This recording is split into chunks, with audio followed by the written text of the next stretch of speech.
स्वामी संप्रदाय समुद्धार संवृत श्री पुरुषोत्तम वदनानलावतार सर्वाम्नाय संचार वैष्णवाम्नाय प्राचुर्य प्रकार श्री बिल्व मंगलाचार्य सांप्रदायिकार्पित साम्राज्यासन अखंड भूमंडलाचार्य चक्रचूडामणि विद्यावाचस्पति दश दिगंत विजयी श्री भागवत प्रतिपद मणिवर भावांशु भूषिता मूर्ति पदवाक्य प्रमाण पारावार पारीण भक्ति मार्गाब्ज मार्तंड षड्दर्शन व्याख्यान सिंहासनाधीश्वर श्रीराजाधिराज शुद्धाद्वैत पुष्टि मार्ग प्रवर्तक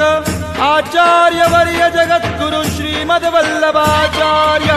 महाप्रभु विजयते।